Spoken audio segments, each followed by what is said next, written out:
All right, Tucson Toros action, Yahoo Fantasy Baseball. We're going to take a look at Week 9 action.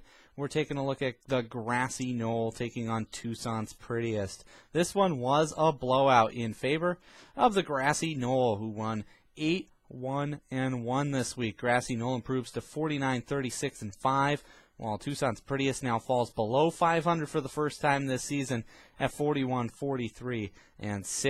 This was Knoll's biggest victory of the season and first winning streak since the first and second week of the year. So definitely things looking up for Grassy Knoll. While Tucsons Prettiest is now under 500, as we mentioned, for the first time this year, and is suffering from the first official losing streak of the season as well. So the wheels have really fallen off the wagon for Tucsons Prettiest as of late.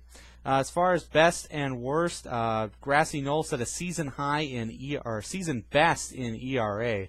Had the lowest ERA of the season for a week, and Knoll also had a season low in strikeouts, but had a really good average, a very, very impressive batting average this week. Tucsons Prettiest had season lows in runs, homers, and RBIs, and that was definitely reflected in the way that things turned out in this matchup. On offense, Knoll wound up sweeping all 5 categories on offense, and the battles weren't even close. While in pitching, Knoll swept, or I should say Knoll took 3 out of 5, split the ERA category, and Tucsons Prettiest was able to take away the wins category. Grassy Knoll solid across the board on offense, very good week. Had 3 players with a multi-homer week. Miguel Cabrera again lighting up the scoreboard, 3 homers, 7 RBIs, a 346 average for the week. 7 players had at least 3 or more runs. 7 players had at least 3 or more RBIs. Torrey Hunter, for example, had 10 on his own. Matt Holliday had 3 stolen bases. The rest of the team, just 2. So Holliday definitely helped carry that category for Grassy Knoll. 4 players also hit over 300 for the week. That's also very good. Mike Avalis hit 133 for the week and got the axe. So goodbye to Grassy Knoll for Mike Avalis. Tucsons Prettiest lineup issues have gotten out of hand, really. Just 8 players were used. Kevin Euclid was the lone bright spot. He had 2 homers, 9 RBIs, and hit 462 for the week. The rest of the squad was iffy. Mark Reynolds, no runs, an 0.77 average. He's been banged up and playing banged up on a team that's not really playing very well. Andre Ethier, back from injury. He's not up to speed yet. He only hit 179 for the week. And Adam LaRoche, also a Diamondback on a team that's not really playing that well. Didn't contribute anything in the first 4 categories and hit 182 for an average this week. So LaRoche was definitely not helping the cause. On the pitching side, Tucsons Prettiest was able to take wins. 4 different pitchers got a win and forced a split in ERA. That's very hard to do. Both teams had the same ERA at week's end.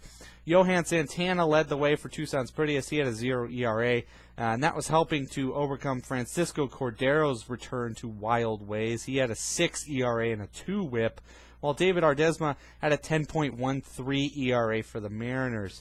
Grassy Knoll was able to take saves with 3 pitchers earning a save. Brian Wilson had 2 saves and a win. 8 starters for Grassy Knoll managed a total of 2 wins this week. So the starters just didn't get the job done in the win column. 3 pitchers, though, had a 0 ERA. 4 pitchers had a whip under 1. Dan Herron back to his old ways. He had a 0 ERA and a .88 whip, but didn't get the victory because, unfortunately, the Diamondbacks aren't getting a lot of victories at all. Cliff Lee had 8 Ks, a 1.13 ERA. He also didn't win for the Mariners. Mariners are another team that's not really winning a lot of games right now. So 2 aces, Herron and Lee, are going to struggle to pick up victories despite pitching well. But it's good to see Herron and Lee are actually pitching well again. The bright spot there for Grassy Knoll continues to be Mike Leake on the pitching staff. He won, didn't give up a run again. He's definitely flying under the radar as one of the best pitchers in baseball right now. Grassy Knoll, looking forward, is now 4th in the standings, so a great week, leading to some bigger and brighter things for Knoll down the road. 8 games out of first, so definitely in touch with first, maybe a week or 2 out of maybe snatching away first place with some good, solid play in the next couple of weeks. Knoll's going to be taking on Koufax's Revenge. These 2 teams faced off once last year and split that in a tie. Tucsons Prettiest falls all the way to 10th. This is a team that we were talking about possibly taking the lead in the league just 3-4 weeks ago. Now 10th overall, under 500, 6 games out of 6th. and taking on top 6 team Greek Thunder next week. So Tucson's Prettiest has a really tall order ahead if that team's going to right the ship and turn things around.